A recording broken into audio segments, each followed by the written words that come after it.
John Murphy at Murtech.com with your daily news update. Okay, here we are on September the 25th in the year of our Lord 2025. And as usual, I got some great information for you tonight. Let's just go ahead, click over here at Murtech on Rumble. This is the video you're watching right now, episode 1696. Let's go ahead and get into that. This is the video. Okay. And hi, Debbie BS. Glad you joined us. Early bird catches the worm, so they say.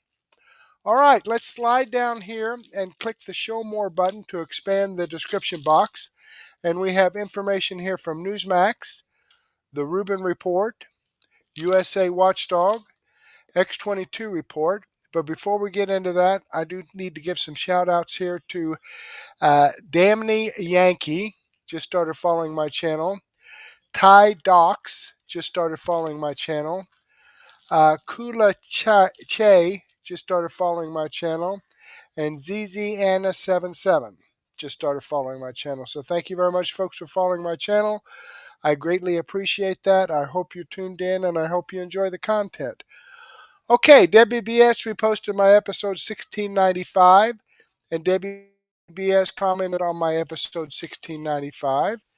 Debbie BS also commented on my extra 480A and my extra 480B and my extra 480C. So thank you very much, Debbie BS, for all the hard work you do.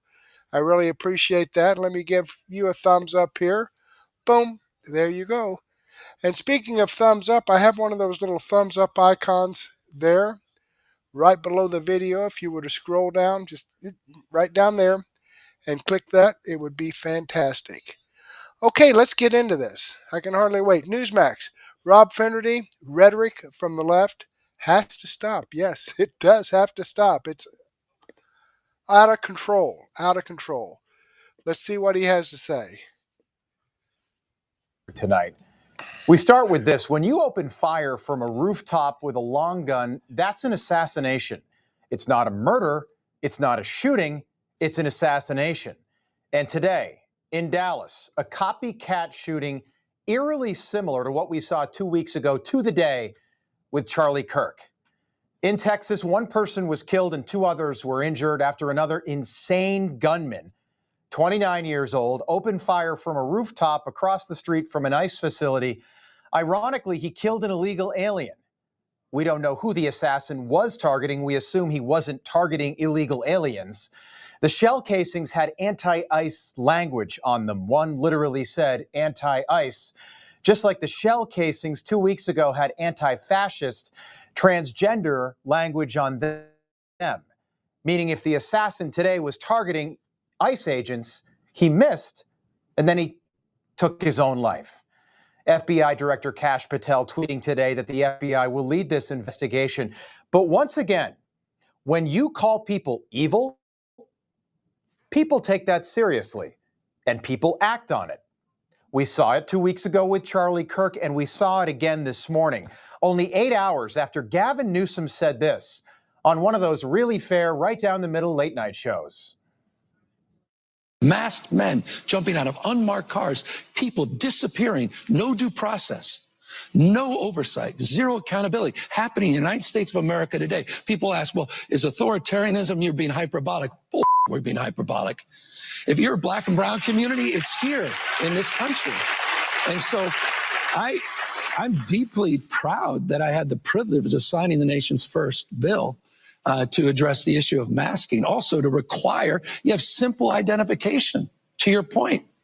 I mean, if some guy jumped out of an... I cannot understand why these Democrats are so hell-bent on protecting people that have come into this country illegally. They turn their backs on the citizens of the United States and bend over backwards for the illegal aliens that come into the United States. WTF is this all about? I just don't get it. Unmarked car in a van with a mask on tried to grab me. I mean, by definition, you're going to push back. And so these are not just authoritarian tendencies. These are authoritarian actions by an authoritarian government. Authoritarian actions. If that was the worst thing the left ever called an ICE agent, maybe this doesn't happen today, but authoritarian actions don't even begin to describe what the left has called ICE agents over the past several months. And once again, we hope sincerely that Jimmy Kimmel is watching this in California right now, because language from people on TV and people in Washington on the left just caused another death in this country. As the dehumanizing of ICE agents goes on unchecked, on September 25th, Jasmine Crockett, Democratic Congresswoman from Texas, referred to ICE agents as slave patrols. Governor Tim Walz called ICE agents the modern-day Gestapo. Governor J.B. Pritzker compared ICE agents to Nazi Germany. Congressman Dan Goldman compared them to Nazi secret police. But again, do not take our word for it. Listen for yourself. We're seeing aggressive Gestapo-type tactics in people being approached on the street, in their home. Donald Trump's modern-day Gestapo is scooping folks up off the streets. A secret police who are masked, who are intimidating, who are scaring people. The combination of these Gestapo-like tactics. When you compare the old films of the Gestapo grabbing people off the streets of Poland to those nondescript thugs who grabbed that student, that graduate student, it does look like a Gestapo operation. A very simple question for anyone on the left watching tonight, and we hope you are. When you speak like that about someone over and over, day after day, week after week, what do you think is going to happen? We'll let you assess at home, but do you think that maybe that type of thing might have an impact on some lost soul somewhere out there in America? We think the answer is yes. And the assassination today is just the latest example of a buildup that's been going on for months. In August, there was a bomb threat at this exact same Dallas ICE facility. On September 1st, a guillotine, as in off with their heads, was prominently displayed at an ICE protest. On September 12th, an ICE officer was dragged from a car, and 2 days later, an ICE officer was run over by a car. All of this because ICE agents are arresting and deporting criminal illegal aliens. All of this because ICE agents are doing their job. All of this because ICE agents are carrying out the wishes of a president who campaigned for more than 2 years on deporting Joe Biden illegal aliens. None of this should be a surprise. All of this for people who should not be in this country, for people who are hurting Americans, killing Americans, raping little kids like Jocelyn Nungry, who was only 12. Or what about Laken Riley? She was only 22 when she was raped and murdered when she was out for a jog. Or what about the hotel manager once again in Dallas, Texas, about 4 miles from where this happened today? He was beheaded by an illegal alien 2 weeks ago. The illegal then tossed his head in a dumpster in the parking lot. Look, we know this is awful to hear, but somebody needs to say it, because these are the people who Democrats in Washington and their friends on TV want to save. Yes. They care more about them than they do about you. Yes. Clearly, the rhetoric from the left has to stop. This is the second time I've had to stand in front of you and talk about a shooter at one of my facilities. And I think that the takeaway from all of this is that the rhetoric has to stop. There are people out there who are seeing what is being placed online, and they're coming and they're doing acts of violence against ICE employees. So that's kind of all I have for today, is that it's just got to stop. It's dangerous, and people are losing their lives. All of that and ICE recruiting is somehow still going up. Joe Biden finally goes away, and thousands of young men and women want to join ICE and be part of the solution, part of cleansing this country of the evil of the last 4 years, the evil of an open border policy that never made any sense, a policy that was just forced on Americans, that somehow let millions of really bad people into this country all at once. People who do not care about our values, people who do not care about what it means to be an American or the American dream. People that were brought here to fundamentally change this country. Things like Press 2 for English are now common. English as a second language is taught in public schools. Caution, wet floor is now written in Spanish everywhere. Guess what? In this country, we speak English. And none of this should be a daily occurrence. Assassinations should not be normal. After 9/11, this country came together. Right and left, north and south. 25 years ago, this country was different. But that was before mass illegal immigration. That was before Joe Biden. And after Charlie Kirk, we hoped that once again, this country would come together. But it didn't. And that's a problem for both sides. Information. All right, there you The have left it, has folks. literally.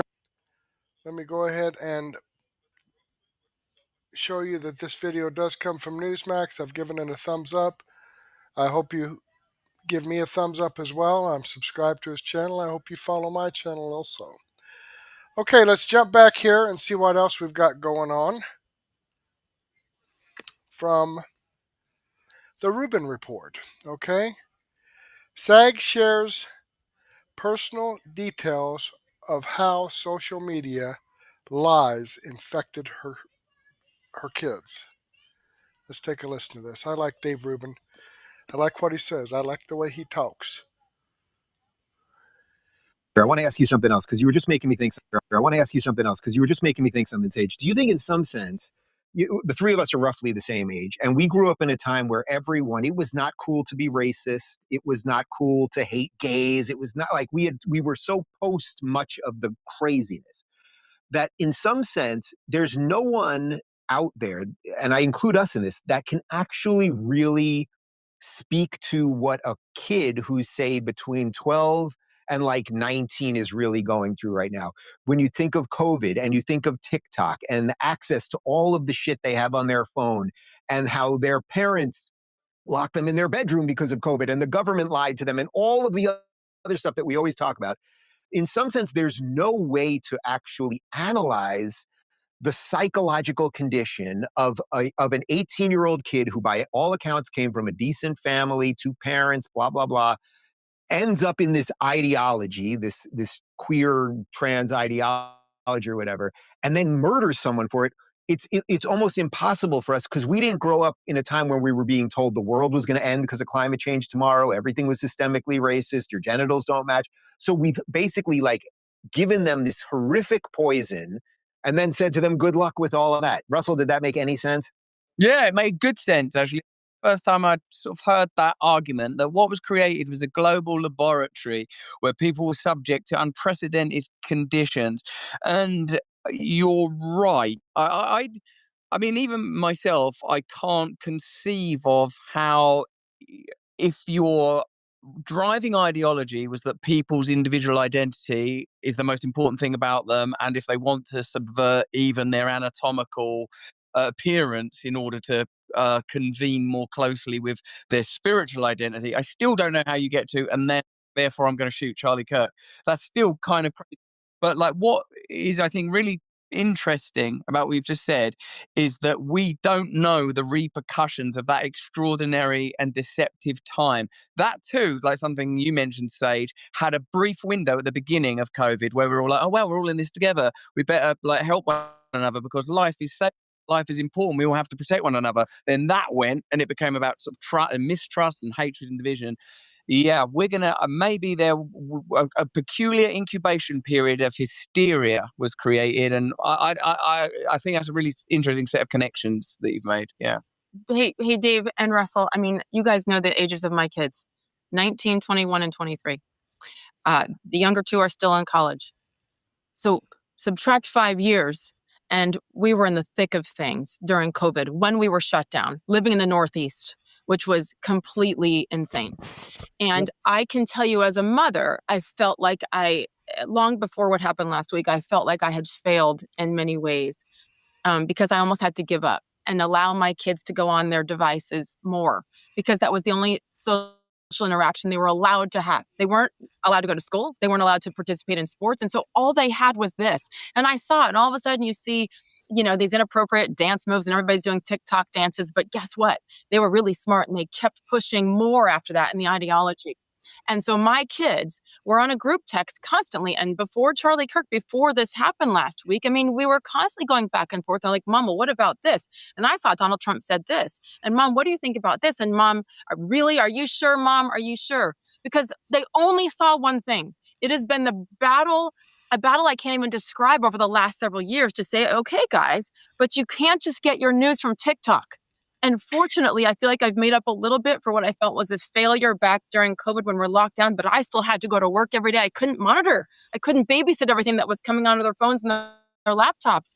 And so the conversations have been incredible because they're mature enough to listen to me now and not think I'm the devil because I would, make them make their beds and clean up after themselves.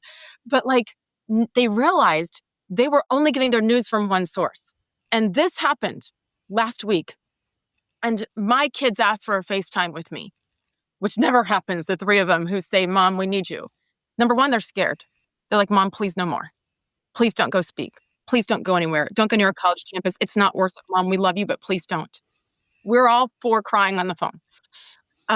And number two, to truly make an effort. My oldest already has to listen to all different kinds of platforms, not just one. And the younger two are now. But that's only because I've been choking them and saying, you guys, you can't just take it in from there. It is incumbent upon the parents. It's not too late. For some, obviously, the damage has been done and we have to pray for those people. But as parents, we have to continue to make sure that they are not getting everything from just one source. It is evil what has been put out there.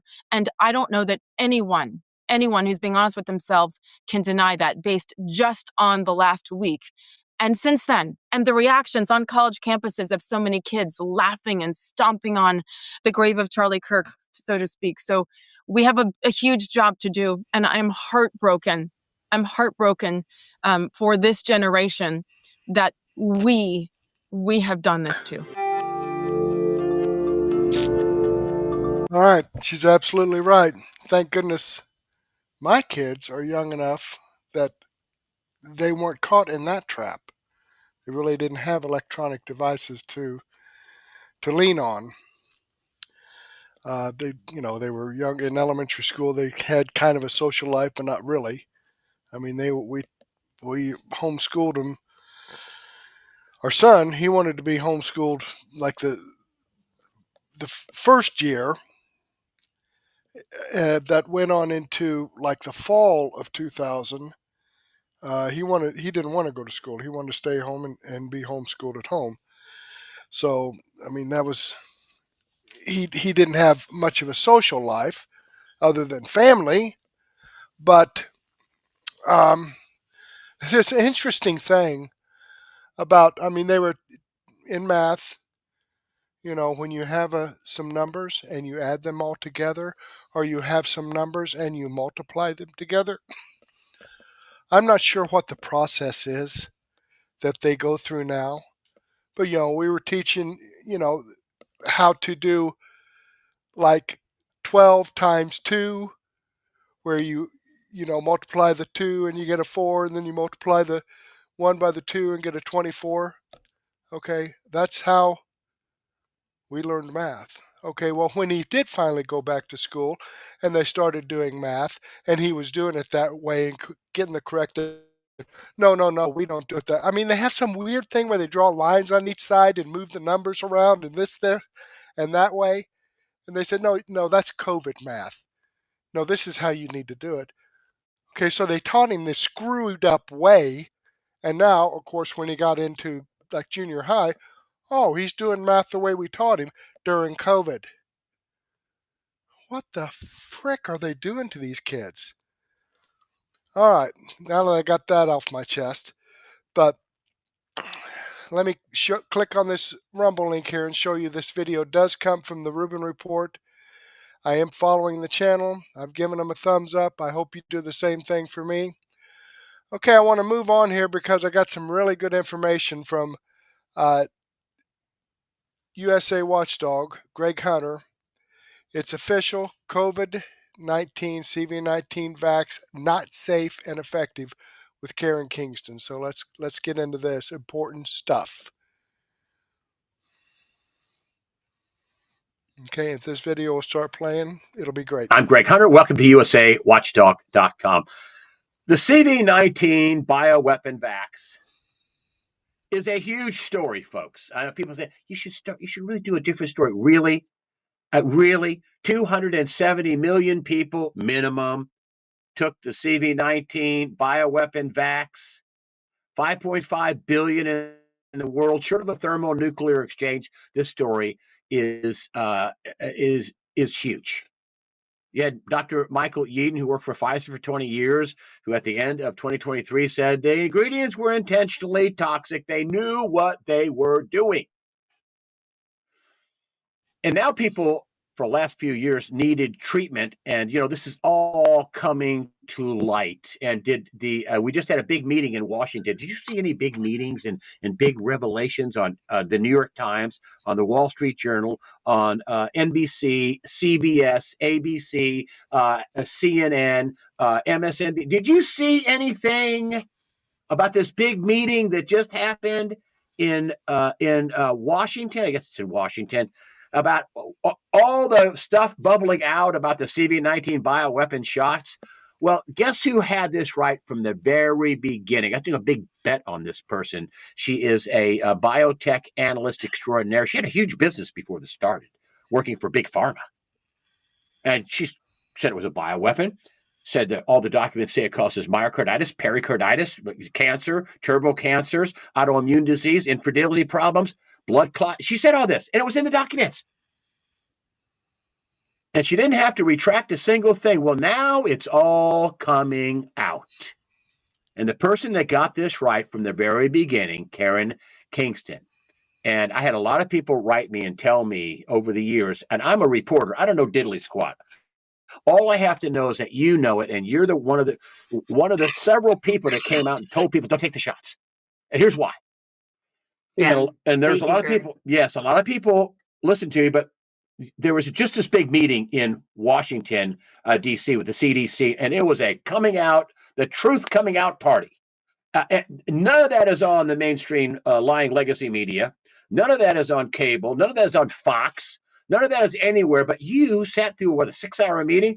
Give me some highlights about what came out. First of all, they came clean that this injured and killed people. These shots. Well, thank you for having me back. And again, hello to your audience. I love you guys so much. So this wasn't just a meeting. This was a regulatory meeting, meaning that under the codes of federal regulations, what happened during these meetings, what the policies that were voted on, the content that was reviewed, the evidence was reviewed, is now going to become policy. Okay, this wasn't a dog and pony Senate show hearing, or Senate testimonial. This was a regulatory binding legally binding meeting. So I want to be clear about that. So it was the administration for the Administrative Committee on Immunization Practices. What does that mean? It's the CDC's advisory panel for vaccines. And the first day was about Hep B and MMRV. We won't talk about that now. So the second day was primarily focused on the COVID-19 shots. And what happened during this, again, this is a regulatory meeting. It is that there will be policies and actions taken from this meeting. What they discussed was the plasmid DNA contamination that was found in the Pfizer vials. That was disclosed. Also in the Moderna vials, the fact that the DNA limits for the FDA for levels in a biologic is 10 nanograms, and Pfizer and Moderna exceeded that, hundreds fold higher.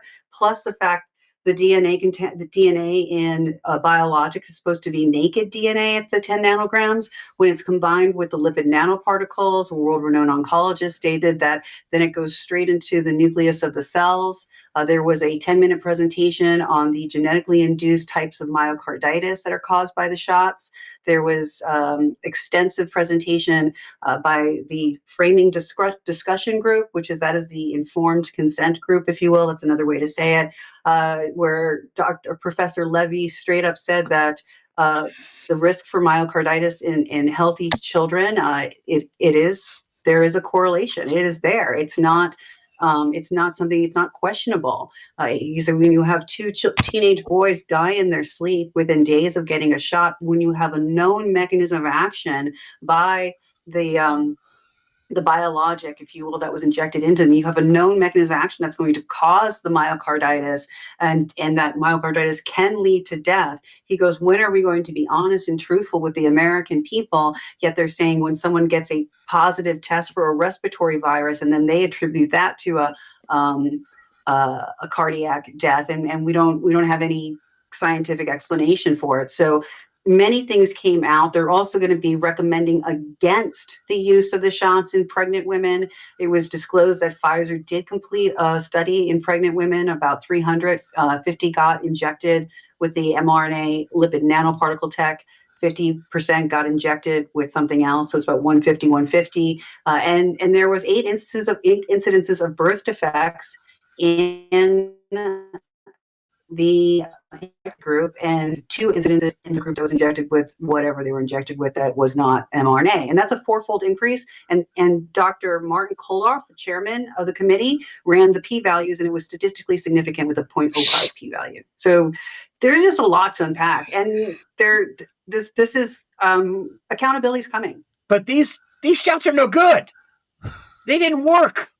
I heard the fired CDC director talk about, it lowers the amount of COVID that you get if you get the shot. No, it doesn't. That's a lie. No, it doesn't. So that came out in the meeting as well. So Professor Levy he straight up said the actual real randomized clinical trials that we do have from the manufacturers that were submitted to the FDA, they did not show a decrease in hospitalization or death. They in fact did not show that. They in fact showed harm. So even from the best data that we have available, which is the randomized clinical FDA trials, he said there's absolutely no evidence that they reduced hospitalization or death, and in fact they caused harm. So that was wait. In other words, they're no good. The shots were no good. They didn't work. They made people sick and killed them. Correct? That's what the shots did. The breath, which was what you said 5 years ago. I got it written down. I have you on tape. You said this 5 years ago. I remember the first time that you came out of your mouth, this is a bioweapon. And I hope she's right about this. I said they can only cause disease, disabilities, and death. There's going to be very aggressive cancers out of nowhere. There's going to be new autoimmune diseases that doctors aren't even going to be able to recognize. And children are going to be suffering from sudden death due to myocarditis, which Professor Levy said as well. He goes, the narrative around subclinical myocarditis being something mild or transient has got to stop, because we need to tell parents the truth that subclinical myocarditis, which could be, according to one of his slides, as high as 3% in the children, and I think that the evidence is going to show it's much higher, but we need to tell parents that the subclinical myocarditis that's caused by these shots can lead to death in their children. We have to tell them. Wow, come on. You said this 5 years ago. 5 years ago. You were punished for it. You were hunted down. They tried to kill you. Okay? I got kicked off. I didn't have as bad a time as you do because I don't know as much as you do. But, I got kicked off of YouTube. It just came out that YouTube, we're going to let everybody back on now. Now, my YouTube channel came on a while ago, but I was on AdSense, was how you monetize it. And the last time, so they gave me back my AdSense, and then I had you on. And the next day, they kicked me off AdSense again. I'm sorry. So Karen Kingston is a truth teller, and that's all they can do. They can't say, she's a lying sack of garbage. It's like, I know she's right. We didn't get rid of her. She's right. And that's what they're doing. You were never wrong. Well, I mean, I hate to be pat you on the back and balloons or whatever, but you were never wrong. I never had to go and go, the thing Karen Kingston said about whatever. I've been incorrect over the years, but I think what made my presentation powerful. What made my presentation powerful was I showed viewers and I showed people the evidence that was submitted to the FDA. Their actual documents, and people could read for themselves. And we are Americans are this nonsense. I remember growing up being told we're not very intelligent. We're very intelligent. We're very well educated, society, and we can understand this information. And I think when people saw the materials for themselves, when they saw in the Pfizer trial that it is statistically and clinically impossible to create a vaccine that's more effective than a child's natural immune system against SARS-CoV-2, they said, oh, why am I getting my child? And when they said in the group of 12 to 15-year-olds, the data we have right now does not show a favorable risk-benefit ratio, meaning that it causes harm and there is no benefit. That data was available in December of 2020, and I think that was very powerful in getting people to change their minds, as well as the patents, because nobody knew what these shots were. And God, what a the scam! patents explained, it filled in a lot of the missing pieces about how this gene editing technology worked. Well, they've already have no more shot mandates in Florida. That's not making big news either. That's a huge story. That's a state of what, 30, 40 million people, Florida. Yeah, and that's not. Oh, that's not a big story. Not for the USA Today or the Wall Street Journal or the New York Times or the Washington Post or NBC, CBS, ABC, MSNBC, Fox, CNN. That's not a story. I mean, these losing weasel lowlifes that did this to people by covering up the truth is awful. And people died and are still sick from it. Okay, I'm going to go ahead and pause that there. Now, I'm just 11 minutes into this hour and 22-minute video. I mean, they've got a lot more examples, a lot more data. And, as Sage was talking about how her kids were focused in on one set of information, okay, like from TikTok. All right, and it's not much better. I mean, you have ABC, CBS, NBC, Fox is not quite as bad, but they don't tell all the truth. You would never see a Karen Kingston on Fox. Okay? So, there is a variety of places that you can go on the mainstream legacy media. But as I've said numerous times back here, Murtech.com, I have 55 different resources. Actually, yeah, I have 55 because actually I have 56 videos. I've got 2 videos from X22 report because he drops 2 videos, his financial information and his geopolitical information. That's the only channel that I have 2 different videos on the same day because that's what he does. I think he takes Friday and Saturday off maybe. Sometimes Friday, most of the time Saturday he takes off. But I have 55 different locations, channels, resources that people can go to get their news. And I try to pick some of the good information that is out there to share on my daily news wrap-up. Like right here. Let me go ahead and click on this Rumble link and show you that this video does come from Greg Hunter's USA Watchdog. This is the video I shared with you. I'm following his channel. I've given him a thumbs up. I hope you do the same thing for me. But we're going to move on here and actually go down and get some information from X22 report. His episode 3738A, his financial information. Central bank begins narrative. No more rate cuts. Trump is transforming the entire ecosystem, economic system. Sorry. Let's see what X22 has to say about that. In the description. Let's get right into the economic collapse financial news. Now, the deep state, the corrupt politicians, the private central bank, the World Economic Forum, you can see that they're going to be pushing back as hard as they possibly can because once again, what don't they want to happen? Well, they don't want to end the Green New Scam. I think that's very obvious because every time Trump says, okay, we're going to shut down the windmills, we're going to shut down the solar farms, we're going to do all of this, you have the judges out there saying, no, we're going to keep these projects going. And you can see it's always a court battle, and you can see that Trump is fighting the deep state, the central bankers all the way. In regards to the Federal Reserve, you could see the Federal Reserve does not want to lower the rates because they know what happens when they start to really lower the rates. They understand that the economy is going to take off. They know that the automobile industry, the housing industry, businesses are going to expand. They know exactly what's going to happen. And this is why they've been trying to push back as hard as they possibly can. And once Trump actually put them on the spot and actually replaced the individual in the BLS that was calculating the job numbers, because you have to remember, we are in a recession. The world has been in a recession. They've just been hiding it from everyone.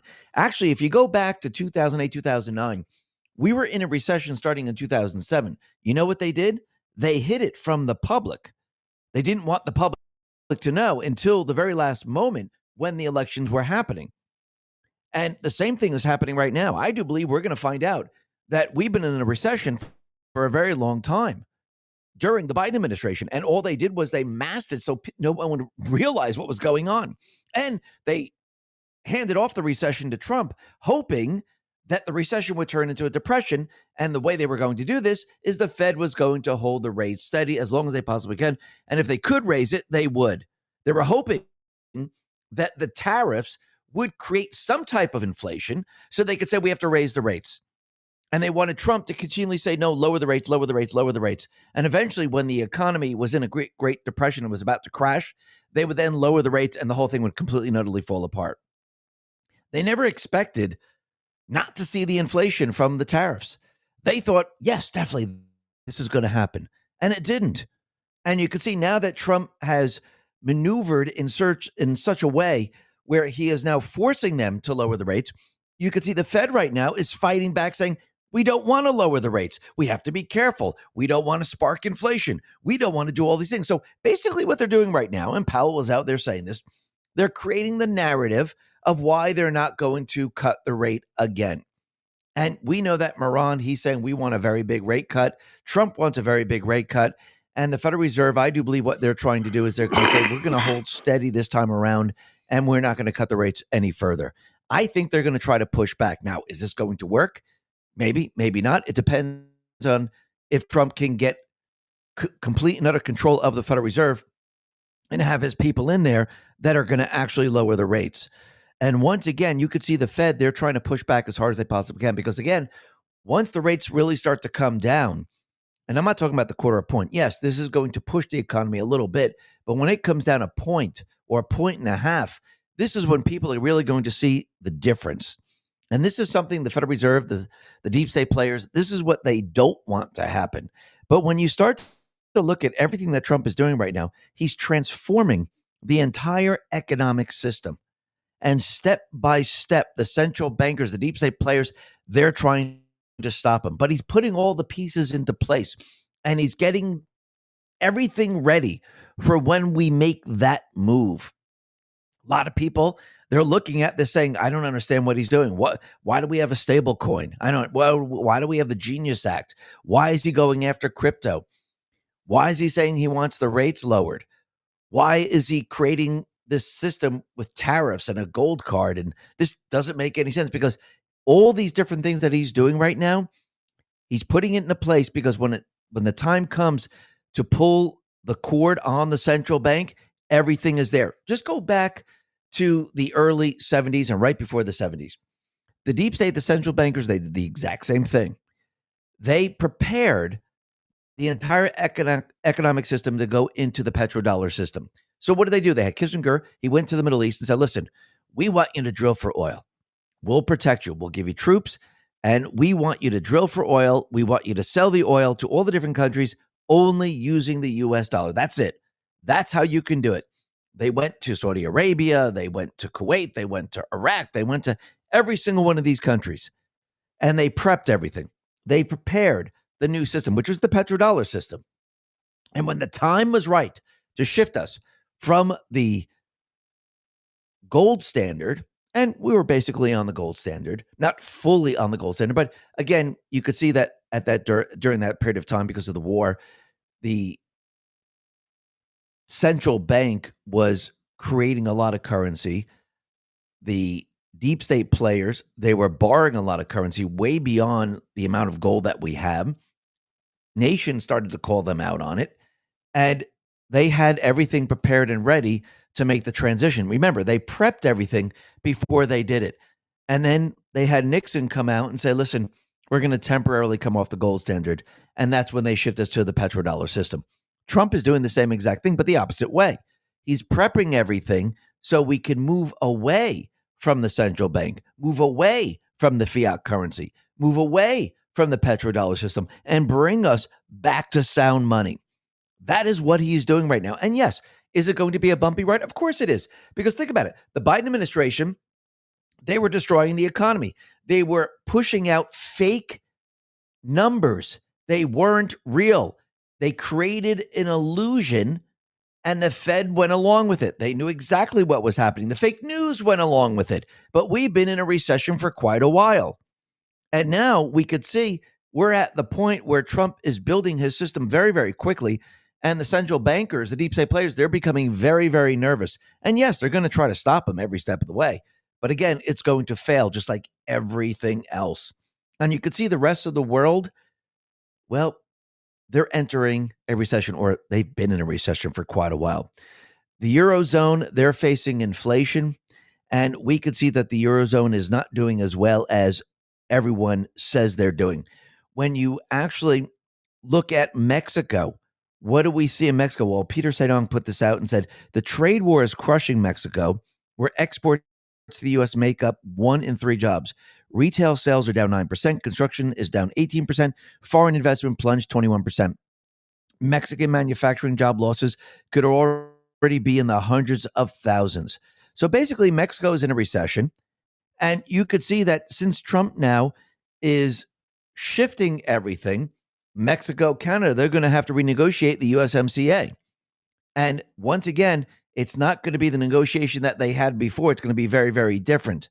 And you have to remember, what I find very interesting, that 1 in 4 low-income households spend 15% or more of their income on energy bills. This leaves many families having to never go employees at state players have put into place. And the other thing that's very interesting is Trump, he's continually saying that the entire climate agenda is one gigantic con, and it really is. Because when you look at the solar plant in California, Ivanpah, well, that cost $2.2 billion. They have just turned it off after years of wasted money. Why? Because it doesn't work. And you know what it's famous for? Frying birds and frying them in midair. And they fry about 6,000 birds a year with the solar panels. That should tell you everything you need to know. And I thought they were all worried about the environment and everything. I guess they're not worried about that. I guess with the windmills, with the whales, they're not worried about that. Isn't that interesting? How nobody says a word about any of those things. But like we said from the very, very beginning, the entire job market was a complete and utter lie. And this is why Trump brought in his own people, because again, he needs to start from the very beginning. He needs to have real job numbers, and he needs to show everyone that everything that Biden did was false. It was an illusion to make everyone believe that the economy was really doing well. So again, we couldn't start from his high job numbers because that would look kind of strange, because Trump is creating the jobs and it looks like jobs are going and decreasing every single day. But if we remove what Biden did and we erase all that jobs, well, and we remove the illusion, we get to the base of all the jobs, and then we can move up from there. So we're actually going back to reality. And this is what we're going to see. We're going to see the jobs increase over time. You see, he didn't want to start from the high point with fake numbers. He wanted to start from the real numbers, and he wanted everyone to know that, look, these jobs never existed. The 1.2 billion jobs, they're fake. All of this is fake. So let's erase that. Let's go back to the basics, and let's start where we are today. And I'm going to show you, we're going to continually create jobs, because what was happening is that every day that passed, jobs were being lost, because again, there were fake numbers and they were just moving forward with their agenda showing, hey, look, the economy's falling apart. Trump's not creating any jobs. And that's what it would look like. And now we're starting from the beginning, and now we're going the opposite way. But we could see that the Fed chair, Jerome Powell, he's warning that cutting rates too aggressively risks stoking inflation. So basically, he's now setting the narrative that if they move too quickly, they could cause inflation and the economy would be a complete and utter disaster. Now, I do believe what he's doing right now, he's actually preparing the narrative to let everyone know that when the Fed comes together, they might not lower the rates. They might have to keep them steady for maybe another quarter. And I think they're doing this on purpose because they're trying to figure out a way of getting out of what Trump has boxed them into. He boxed them into saying, listen, look at the unemployment rate. We were in an illusionary economy. Biden didn't create the jobs that he said he was going to create. And this is the metric that you use to lower the rates. So now they're trying to create the narrative that they're going to hold back on it. And this is being done on purpose because, again, I've said this many, many times before, the Federal Reserve, they do not want to lower the rates. They're going to try everything they possibly can to try to keep the rates steady because they want the economy to fail. They want to bring it down.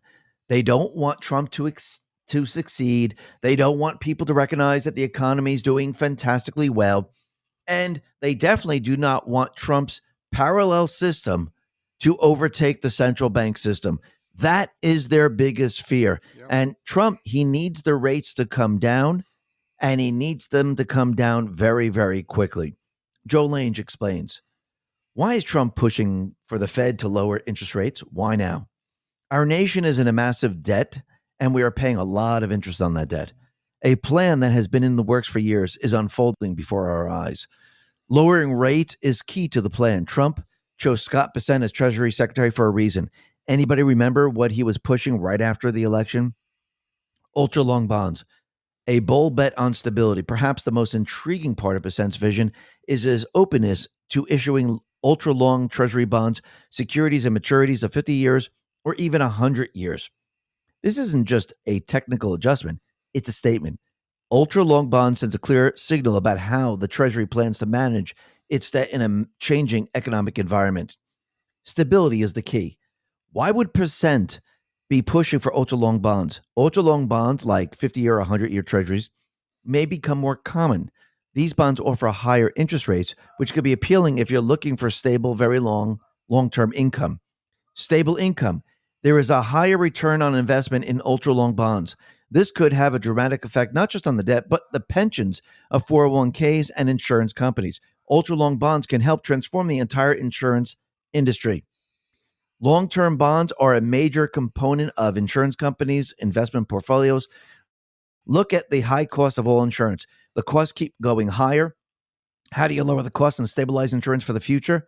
Answer, guarantee a high stable income for insurance companies through their investment portfolio. So the rates they charge to customers can stay low and their risk for ultra long bonds. Over time, inflation could erode the value of your fixed interest payments. These bonds are more sensitive to changes in interest rates, meaning their prices can drop sharply if rates rise. The risks to the stability of ultra long bonds are inflation and interest rates. Can you see what Trump is setting up? How do you get rid of inflation and interest rate instability? Get rid of the Fed and the fiat dollar. Go back to a gold standard. Guess who was talking about ultra long bonds before Scott Bessent? Mnuchin said Trump administration officials were contemplating an intensive review of the debt option and that it was under very serious consideration. The Treasury might be looking to take advantage of historically low interest rates to issue long-term debt on a more favorable term. Trump was already planning this transformation on the bond market in his first term. Can you imagine refinancing the debt into ultra-long bonds with really low interest payments after the interest rates are forced lower by Trump? Is this part of the plan to get the country out of debt and to rebuild America? Anybody remember Trump's first term Fed nominee? The incoming Treasury Secretary has voiced support for the U.S., issuing ultra-long-term bonds, a concept previously explored during the Trump administration under then Treasury Secretary Steven Mnuchin. A compelling idea is now being openly discussed by an economic advisor from Trump's first administration. Judy Shelton is advocating for a Treasury instrument that includes gold convertibility of the dollar upon maturity. Judy Shelton recently tweeted out a proposal for a 50-year Treasury bond, convertible into gold, to be issued at the initiative of Trump on July 4, 2026. Is it just a coincidence? Gold-backed ultra-long bonds might be the key to funding states and getting rid of property taxes. And I do believe Trump now is setting all the different pieces into place. He has the tariff system that's being built right now. He has the gold card where people have to pay to come into this country. He's going to be drilling for oil, selling oil and technology across the globe. He has the Genius Act, stable coins. He is now looking at ultra-long bonds. This is all in preparation for where we are all headed. And he needs the rates to come down. But you can see the Federal Reserve, they're going to be pushing back very, very hard. And this is why Trump, he was getting ahead of all this and putting people into place that will do what he needs to be done. He needs the rates to come down. This is why he brought in Moran, and this is why he's going after Cook. And I do believe that eventually what's going to happen is Trump is going to get his people into place. Now, of course, the Fed is going to fight back. Mm-hmm. And I do believe when they see all else has failed, they might even try some type of an event or something that we've been talking about. But I do believe that once Trump has everything in place, he'll be able to transition the entire economic system very, very easily. And no matter what the deep state does, the central bankers do, I don't believe they're going to be able to stop this. Now, there might be a pause. It might look scary. They might say, hey, the entire economic system is ruined. But again, they tried this back when they released COVID on the population. Mm-hmm. They tried to bring down the stock market. They tried to destroy the economic system, but it all failed. I mean, yes, the entire economic system was closed artificially. It doesn't mean that we were in a recession. It doesn't mean we're in a depression. And when it opened up, people just went back to their jobs. And of course, with Biden's economy, he kept losing jobs every single day because of the Green New Scam and the push to get us into the Great Reset. And that was actually part of the plan to actually destroy the old system. And they kept the illusion alive when Trump won and tried to convince everyone that Biden's economy was strong, and he's handing it off to Trump. And they were hoping that the recession that they caused would then move into Trump's administration and we would enter a depression and everything could be blamed on him. And this is why the Fed was purposely keeping the rates up. And they never expected Trump to build his parallel economic system this quickly. They never expected him to make all the deals across the country. And you have to remember is that the tariff system cannot operate with the central bank system. Yes, you can have it right now, but the central bank system doesn't work well with other systems because, once again, it's a debt system. The system that Trump is creating is a profit system. Yes. So these are two different systems. And we could see as we move forward, Trump, his system is going to allow us to weather the storm. And it's going to allow us to move forward. And yes, it might be bumpy. Yes, it might look scary. But I think in the end, we're going to see that Trump's system, the people's system, and as we go back to the Constitution, back to sound money, people are going to realize that the system that he brought us into is 1,000 times better. It works for the people. And this is something the founding fathers wanted for everyone in this country. They never. Okay, I'm going to go ahead and pause that there. There's only a couple of minutes left in it. I want to get to some Wendy Bell, a bonus Wendy Bell. Let me click on the Rumble link here and show you that this video does come from X22 Report. I'm following the channel. I've given them a thumbs up. I hope you do the same thing for me. Okay, let's jump back here and let's see what Wendy Bell has to say. Blood on their hands. New. Okay, let's check this out. This is coming back from her first break about the 23-minute mark.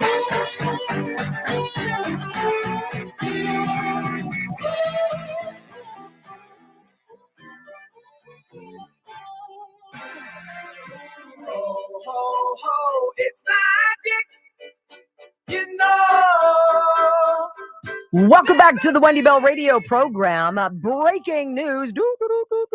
Letitia James is expected to be indicted, quote, in the coming days. Numerous reports have been breaking on Twitter saying that the New York Attorney General, Letitia James, will be indicted for mortgage fraud in the coming days. Some reports say James Comey will be indicted as well. Comey, I think it's for perjury. In my daily news wrap up, I've got all information on that for Comey. He was indicted, I'm thinking today, on 2 counts. So we'll get into that in my daily news wrap up. Look, I want to see these guys go down in a raining ball of hell, right? I want to see flames licking at their feet. I want to see all of it. I want to see them melting like, "Roar." But hey, if it's mortgage fraud and perjury, I'll take it. I think this is what you're going to see. So this is a Gateway pundit. So the entire saga of Letitia James, 43 years of fraudulent mortgage filings. Are you serious? Culminating in seriously in the most obnoxious effort to get preferential mortgage rates while you and I just kind of slog through it. As my children are like, American dream, however am I going to be able to afford a house? Well, if you're Letitia James, how many do you want? Special prosecutor Ed Martin has been investigating James since August. Lindsay Halligan was just appointed as prosecutor in the Eastern District of Virginia. There was somebody there. They bounced that dude because he refused to move forward on prosecuting Letitia James. Look, nobody's above the law, right? You need me to bring up that pinata again? We've beaten the hell out of it, right? I don't think any more Tootsie Rolls. Nobody's above the law. Everybody and his brother on the left. No one ever. We've got that mashup. No, you don't need to hear it. I guess the Democrats still think they are. Ed Martin's like, yeah, not so fast there, Tish. I want you to hear Jake Tapper, though. Jake Tapper is in this little quick blip.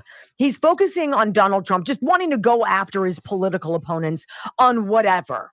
Now, this is a very rich statement, considering there are people, and Letitia James based the entirety of her attorney general career, her whole campaign was to take down Donald Trump. It's all she cared about. I want you to hear Jake Tapper first, though, this is how they prove to you. This is how their blood on their hands, fingerprints all over it. This is the sound of deep media, left-wing, progressive, sucky bias coming from Jake Tapper, who wants you to believe, I'm not left. I'm not at all. Oh, yeah, right. I'm sure he's going to write a book about this next year, too. Listen. And just to be clear here, President Trump wanting a prosecution of James Comey, does it matter what the charge is, or he just wants his political enemies charged with something? Well, I think to prosecutors it matters. I mean, I don't think that the president is necessarily the closest observer of the criminal law, but I do think that for prosecutors, they realize there has to be a case that they can argue. Kudos to the reporter there who didn't take the bait. Does it matter? Whatever he's charging him with, or is he just going to go after his political enemies? Because that's what weaponization looks like. Hey, Jake, have you been paying attention the last 4 years, bro? Did you see that 4 simultaneous cases all at once? I mean, that was redundant, but okay. You know what I'm saying. You got indicted 4 times as a former president, one who's obviously going to be running for re-election. And we don't think that's weaponization. Jake, you filthy dirtbag. Hey, it's good to see them in their natural habitat. It's good to be able to hear the bias drip out of them because while they might pretend, they're not always good at covering it up. I want you to hear Letitia James. It was how many times did she said this during her campaign to be AG? She would charge Donald Trump. She's like, I'll charge him with something. I'm going to get him for something. I'm going to take him down. That sounds like somebody who's not really interested in being the chief law enforcer in the state of New York, but rather the chief, I'm going to go get Donald Trumper. Listen. The president of the United States has complained that I'm engaging in some sort of political witch hunt, that I've got some personal vendetta against him, that I campaigned against him. That is not true. This illegitimate president who sits in the White House. That president, because he's not my president, he's an illegitimate president. His days are numbered. His days are numbered. We've got to get ready to mobilize. Would that be considered election denial? I don't know. What? I'm sorry, she's a Democrat. They're allowed to do that. But we're not. I forgot. I'm sorry. And we've got to get ready to agitate and irritate until victory is won, but more importantly, until Trump is defeated. We will all rise up and resist this man.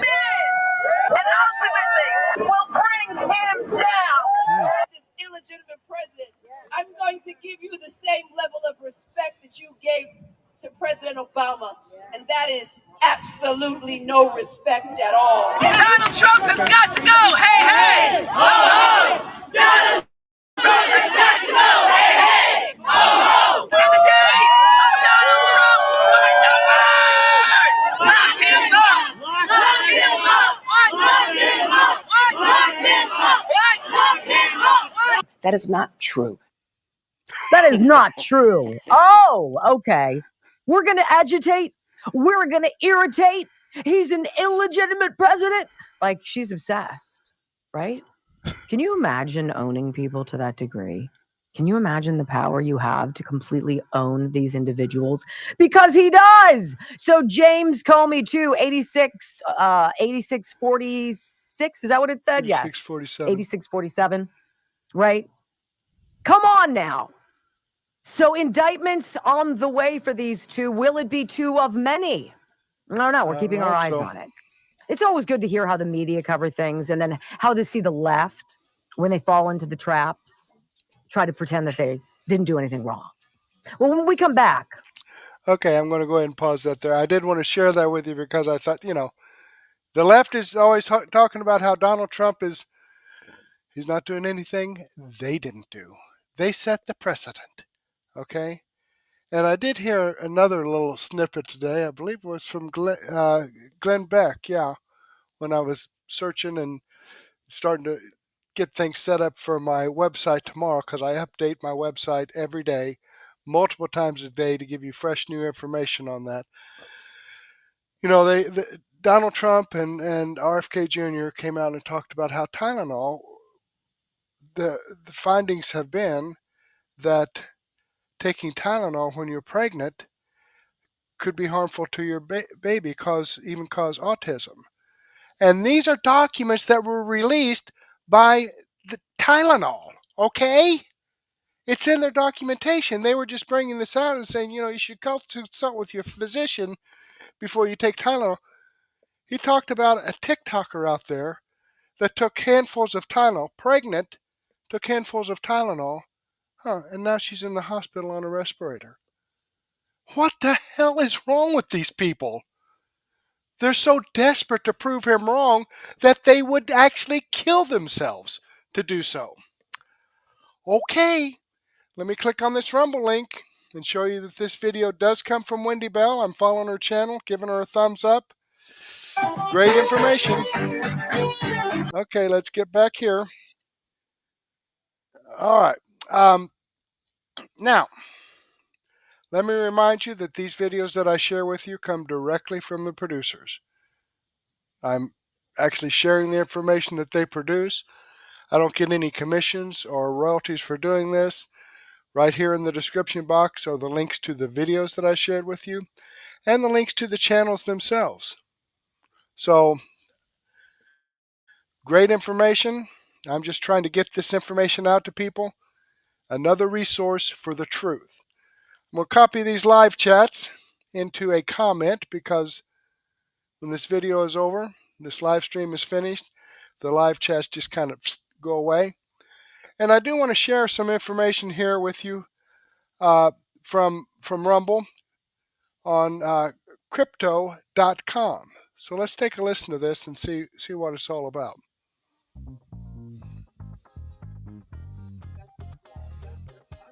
Let's be clear, cryptocurrency is no longer emerging, it's here. And this latest move cements that reality in the biggest way yet. Trump Media Group just inked a massive $6.4 billion deal with Crypto.com, the world's top crypto platform. They're teaming up to scoop up $6.4 billion in CRO. The powerhouse token that fuels fast, low-fee DeFi, staking rewards, and real-world perks like cashback on your spends, to launch America's first CRO treasury. When it's done, this new company will be the biggest CRO holder out there. Want in on the action? Head to Crypto.com today and grab some CRO. Let's make crypto great again.